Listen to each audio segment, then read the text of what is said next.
Olá, vamos dar início ao estudo das tensões normais e cisalhantes.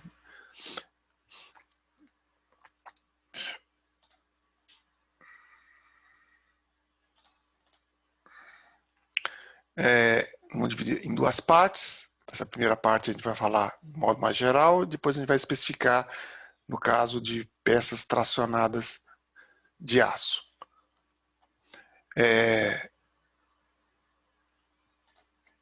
A gente já conhece essa fotoelasticidade.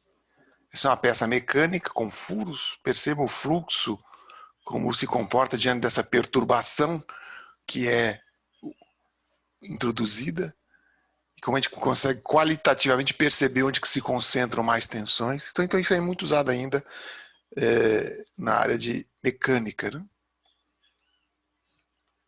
Então vamos definir a tensão a partir de um exemplo bem simples. Está aí um pilar de mármore, 5 metros de altura, que está aqui a densidade do mármore, né, da rocha, né?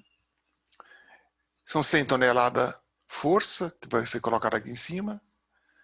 Esse bloco a gente vai simular como sendo uma carga concentrada no eixo, isso é importante, né, para produzir tensões uniformes.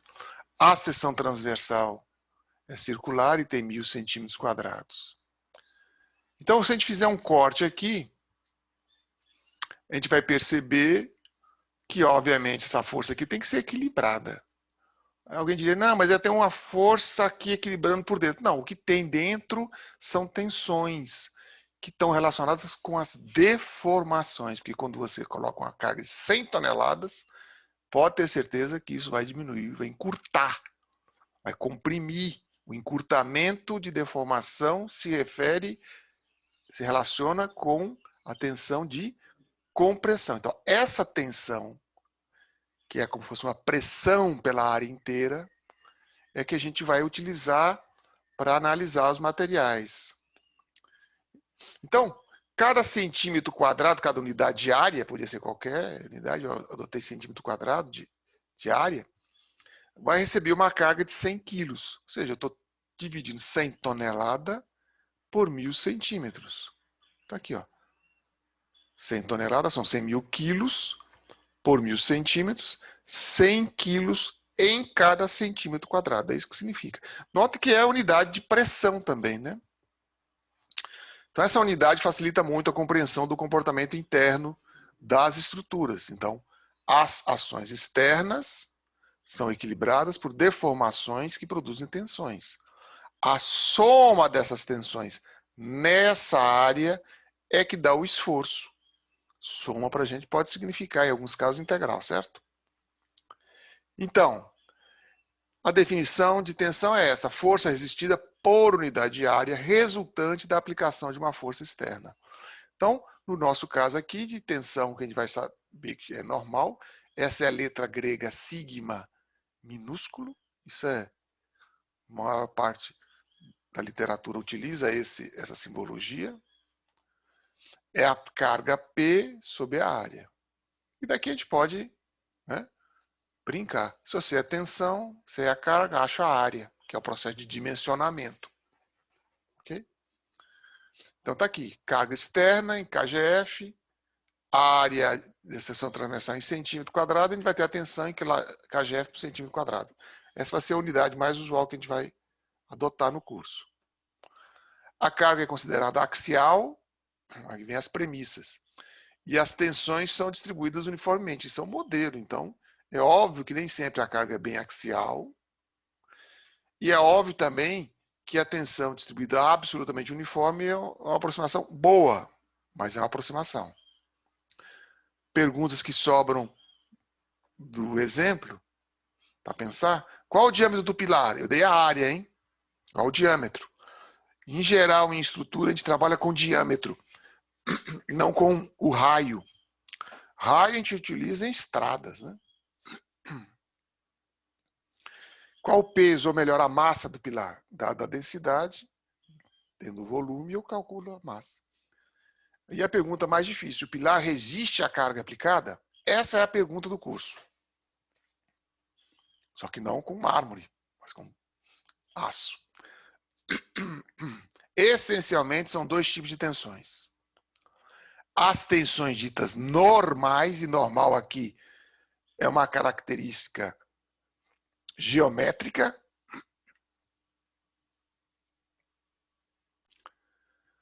Portanto, ela é perpendicular à seção transversal. Podem ser de tração ou de compressão, mas serão normais porque elas estão perpendiculares à seção. Elas ocorrem por esforço de tração simples, compressão simples ou por flexão. Na flexão a gente tem, ao longo da seção, tensões de tração e compressão. O outro tipo de tensão são as cisalhantes. Elas ocorrem decorrente do esforço cortante ou de torção.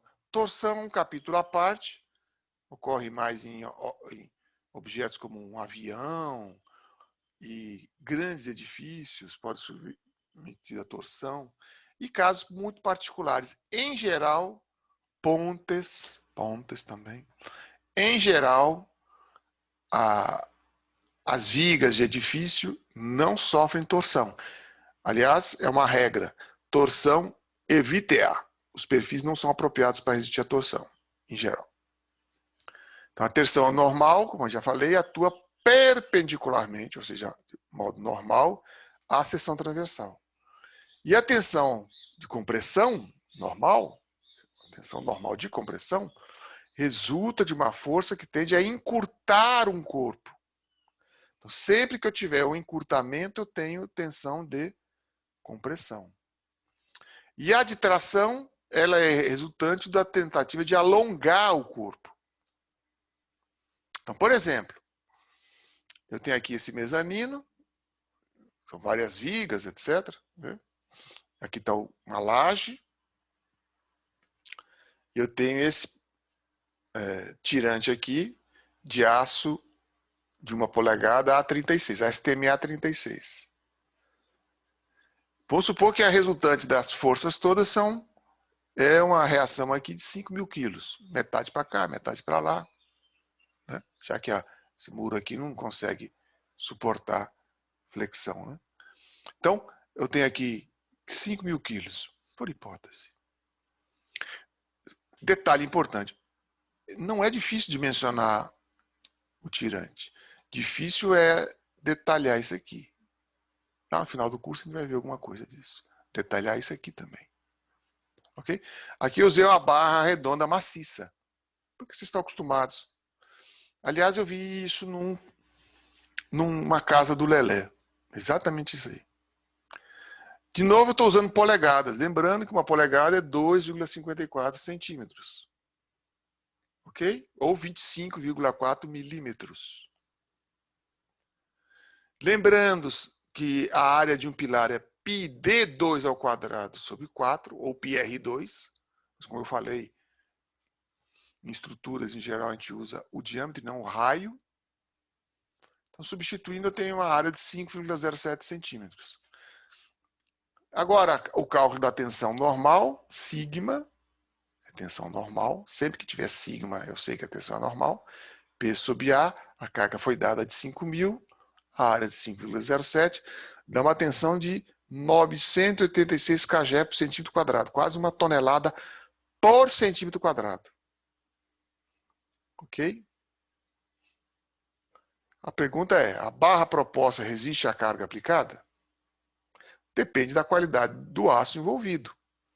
Essa é a resposta que a gente vai procurar na aula de hoje. As tensões cisalhantes atuam paralelamente à seção transversal. Por exemplo, um caso clássico chamado de cisalhamento puro ou de corte simples é um parafuso. Então tem uma força para cá, outra força para lá, o parafuso está sendo cortado uma vez só aqui. Por isso se chama corte simples. Então a tensão que está na superfície, ao longo da superfície, é aproximadamente P sobre A. Varia, né? Para cá, para lá, mas a média é muito boa essa aqui, já que esse diâmetro é muito pequeno, usualmente.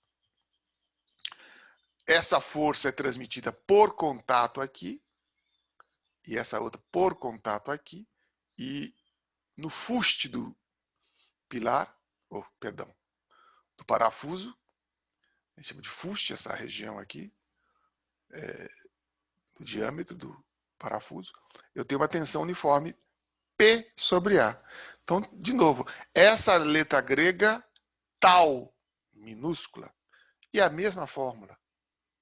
Eu sei o tipo de tensão pela letra, hein?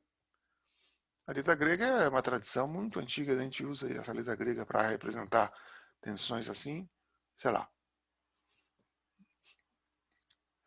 No mínimo 50 anos eu tenho certeza absoluta. Vamos ver o caso específico do momento fletor, que são as tensões nas vigas. Eu tenho tensões devido ao momento fletor e ao cisalhamento. Tá? Esse problema nós vamos enveredar de novo mais na frente. É um problema importantíssimo no nosso curso. Como a gente já sabe, as vigas são dimensionadas principalmente ao momento fletor. Então está aqui uma viga sem carregamento. Carga zero, próximo de zero. Então, como a gente já sabe, ela fica indeformada, sem carregamento. Carreguei a viga, então ela se deforma. Percebam que ela passa a ter uma curvatura, isso é sinal de flexão. E que a parte de baixo tende a distender. Então, quando uma fibra tende a distender, a gente já viu agora há pouco, eu vou ter uma tensão de tração, tensão normal de tração. A parte de cima tende a encurtar, portanto, a comprimir. Então, ao longo da seção da viga, eu tenho as duas coisas, tração e compressão. Então, veja que a viga, para suportar a carga, tem que se deformar. Ao longo da seção, pode-se demonstrar, inclusive, se a seção é simétrica, é o centro de gravidade, vai ter uma superfície onde a tensão é zero, porque se embaixo é tração e em cima compressão, vai passar por um zero.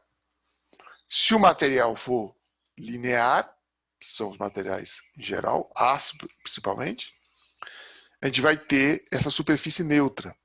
No caso da seção transversal, a gente chama de eixo neutro. A tensão aqui é nula. Então aqui, por exemplo, tem tensão de tração, que é a parte de baixo, e aqui de compressão. Então percebo que aqui eu tenho uma tendência a girar assim. No outro elemento infinitesimal da outra face é ao contrário, para equilibrar, não é? Então, é do equilíbrio dessas tensões que aparece como resultado do momento fletor. Isso vai ser um tópico mais avançado na próxima aula. Então vejam que a parte de cima está toda comprimida e a parte de baixo está tracionada. Quando tem a viga bem apoiada, isso é o comum. Então, aqui está a definição de superfície neutra, esse plano imaginário que passa pelo centro de gravidade da seção transversal, onde as tensões são nulas. Se a seção é homogênea, isso coincide. No concreto armado não coincide. Né? Numa viga submetida à flexão, as tensões normais são proporcionais à sua distância do eixo neutro. Estão vendo que elas vão aumentando? À medida que a gente vai aumentando a altura, elas vão aumentando de valor. Portanto, quanto mais alta for a viga, maior a tensão que ela resiste. Então, um exemplo aqui de uma carga concentrada. Aqui está o diagrama de cortante, como a gente já conhece. Diagrama de momento fletor. P divide por 2, P sobre 2, está aqui o cortante. O momento aqui é P sobre 2 vezes L sobre 2, PL sobre 4. Vamos ver agora as tensões apresentadas por um programa chamado ANSYS. E aqui é o campo de tensões internas. Podia também pegar o campo de deformações, mas a gente está interessado nas tensões agora. E aqui são as tensões cisalhantes devido ao cortante. Observem que junto do apoio e da carga não é esse salto abrupto, né? Que tem aqui. Tem essa variação. Percebam também que nesse trecho que está bastante constante, que é o que nos vai interessar, as tensões começam baixas e vão aumentando Aumentam mais aqui nesse ponto. Essa é uma seção retangular. Notem que aqui é positivo e aqui é negativo, mas é exatamente a mesma coisa, no ponto de vista da tensão e do material que está suportando esse cisalhamento, é a mesma coisa. E aqui nós temos as tensões de flexão. Notem aqui em vermelho, eu tenho tração, e aqui em cima, compressão, tensão normal. É óbvio que elas interagem, né? Mas por facilidade e porque elas têm valores bastante diferentes, assim, em geral, em ordem de grandeza, é possível fazer, nos casos comuns de vigas, a separação. Tá? Então, a interação entre as duas é possível. Tensão cisalhante e normal. Poderia cortar aqui num plano e querer saber qual é a tensão que está atuando nesse plano inclinado aqui. Mas é mais simples pensar assim. A gente percebe que a gente consegue resolver mais facilmente. Então, vamos ver como se comportam as tensões devidas ao esforço cortante numa viga. Algo que a gente vê na literatura com muita facilidade é imaginando uma série de placas, umas sobre as outras. E imaginando que quando eu aplico a carga, elas vão se deslizar umas sobre as outras. Tá certo? Isso é intuitivo. Não é uma coisa que a gente tivesse papel, várias peças de papel uma sobre a outra, quando você flexiona, um desliza. Qual é a maneira de ligar um com o outro? Por exemplo, no concreto armado é por desestribos. Tá certo? Então, eu tenho aqui um cisalhamento que a gente poderia chamar de horizontal. Como eu tenho a reação aqui, se eu pegar um pedacinho aqui, a gente vai notar também mais facilmente que tem a tendência a cisalhar aqui também, ó, a cortar na vertical. Então, o cisalhamento acontece tanto na horizontal quanto na vertical. A melhor maneira de explicar isso é o famoso elemento infinitesimal. Então, está aqui o cisalhamento horizontal. Se está para a direita, tem que estar para a esquerda, para ter equilíbrio.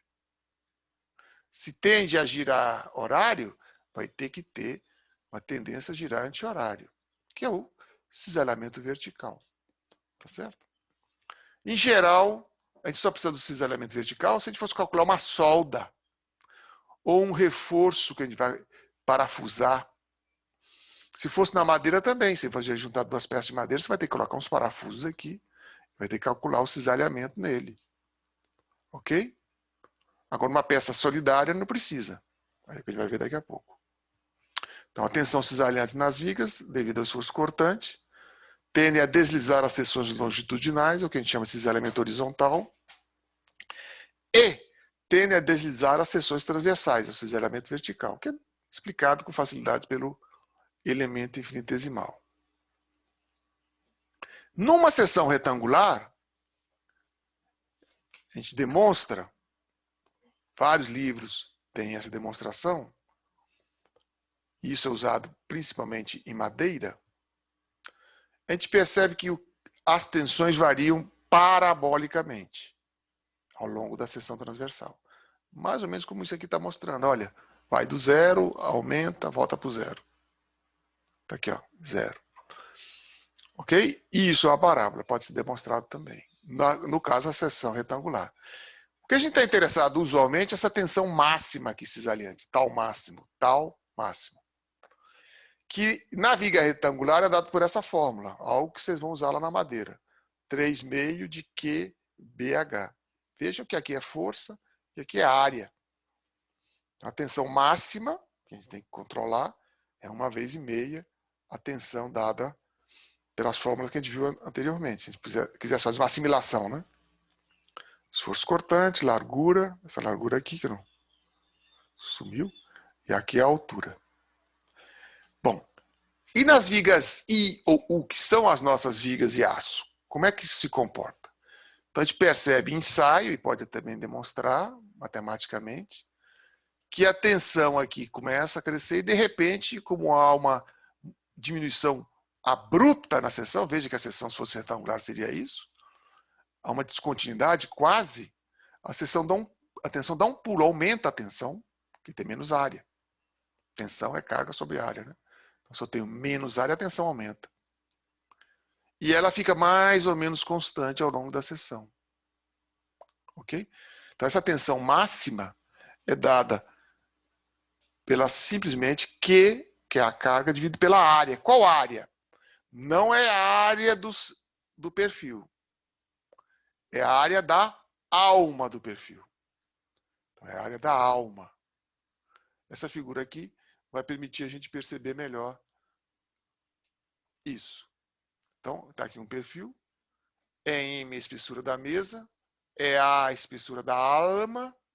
Essa altura da alma é H menos 2 vezes a espessura da mesa, que eu tenho 1 ou 2 aqui. E a área da alma é o quê? Base, que é a espessura da alma, vezes a altura, que é essa aqui. É essa fórmula aqui. As normas mudam. Tem vezes que usa, em vez de reduzir isso aqui, ela põe o valor total. Mas, via de regra, isso é um capricho, minúcia. Mas como, via de regra, o cortante sobra nas vigas, não é o cortante que dimensiona as vigas usuais, tá certo?